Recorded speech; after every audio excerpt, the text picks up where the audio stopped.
Hi all, welcome to GAMTpedia. This is Dr. Karthik. This is part 3 of the 6-part series on how to create a GAMT. This video picks up right where the previous one left off. So if you haven't watched part 2, I would encourage you guys to have a look at that before proceeding further. How easy or difficult it is to get the template? So it's very easy. So all you have to do nowadays, it's internet, you can do everything. So you just have to go to line art of, let's say, school bus, right? So you're looking at school bus. So let's say you're reading about a topic and you feel, I want to do something with school bus, something related to school bus. So this is what I type in the Google. So you're going to look at the images. You're going to have tons of images. You can pitch and choose 3 or 4 images. This is a school bus. So you just want very simple, something like this is perfect. Very simple line art. You can see the cloud in the back from the gas coming out, so on and so forth. And when you look at this very quickly, you can identify, let's say, 7 or 8 images of a school bus, different types of school bus, right? The front view, the side view, or school bus, let's say funny, right? So you're going to have a face in the school bus, so you can have something like this. So amount of information that you get from internet is unbelievable these days, right? So it feels like this is the correct time for this memory technique, right? So that's all about templates. So the template can be simple template or a complex template. You need to have a template before you can create a final GAMT. Template makes it easier to fit all the keywords to create a GAMT. If you start without a template, it can become more tricky and you probably will end up coming up with a GAMT which doesn't make any sense. The template, it makes it much more easier, much more recognizable, and the modifications that you're going to make to the template will resonate with you. Those modifications will be very specific to your thoughts, your thought processes, your life experience, your attitude, etc. So the GAMT will be very personal for you, right? It makes it much more easier to recall the images. The more associations you can bring in, the better. I probably told you about GAMTpedia.com. So what we have done in GAMTpedia, if you go to GAMTpedia.com, so there is an option called GAMT templates. If you click on that, I have actually generated a lot of line art templates. Now some of this might be a little bit more complex, you can ignore the shadings, but this is all I have. So I have a lot of free, these are free to use obviously, and you can see the monkeys, different types of buses, watches, trees, dolphins, if you're stuck for ideas, you can just go, there are probably hundreds of templates in this website. I'm constantly updating as well. So these are all royalty free images, you can use them. This makes the process much more easier. So you can see the template of landscapes, there's template of fruits, monkeys keeps coming, tortoises, and loads of others, right? So you have glasses, etc. So, and these template database, I'm updating every time, so it's going to keep on increasing. So we currently have around 400-500 images, probably more than that.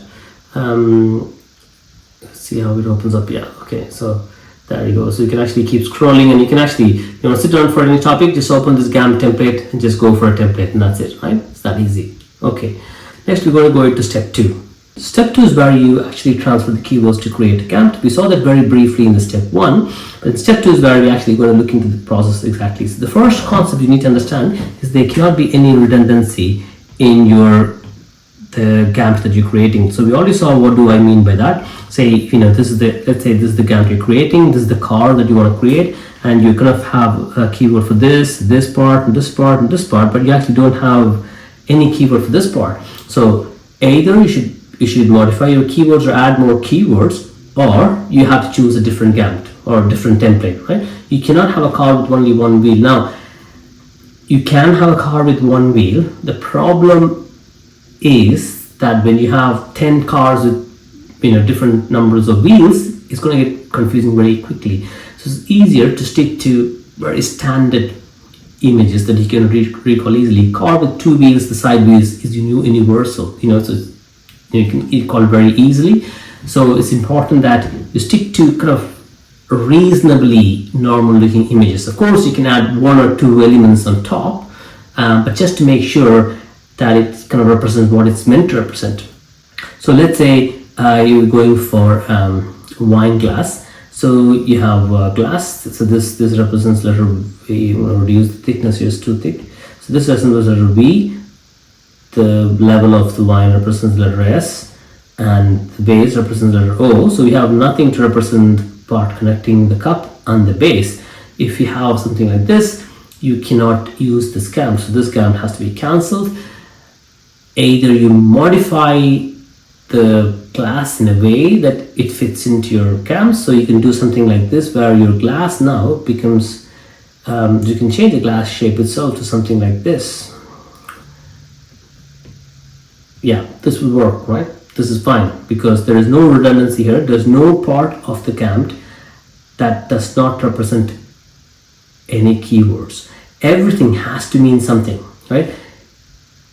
If a part doesn't represent anything, it should not be in the GAMT. That's one of the most fundamental rules of the GAMT. So every single part in the GAMT should indicate some keyword. Okay, that's the first rule. No redundancy is the first rule. Next, you're going to look at the crowding part. So you need to avoid crowding of the GAMT. What do I mean by that? This is a laptop, right? This is a GAMT of a laptop. It looks fine. You have keyboards.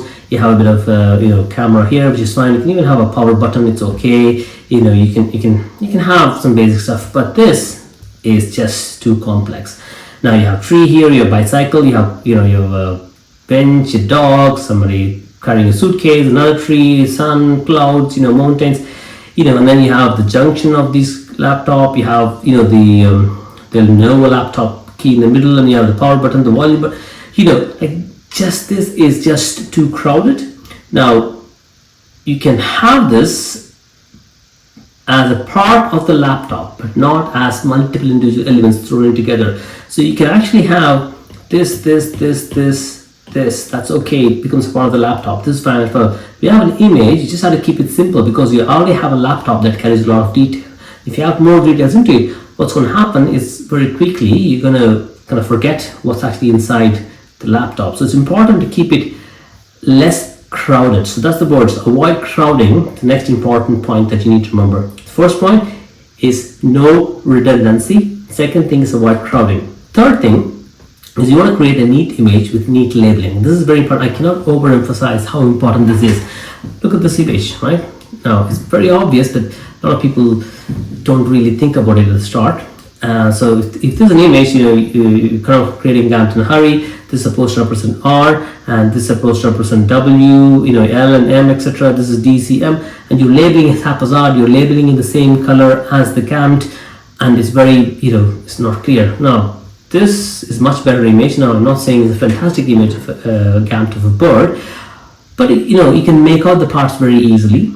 The parts are marked with different colors compared to the drawing. So this is another important point that you need to remember is that your labeling should always be in a different color. So if you're drawing, you're using pen and paper and pencil, so your GAMT should be in pencil and your labeling should be in pen, always. It's very important. And if you're using a tablet, you need to use one color for the GAMT and the other color for the arrows and the labeling. It's very important because what happens then is when you come to revise the GAMT, the image just stands out.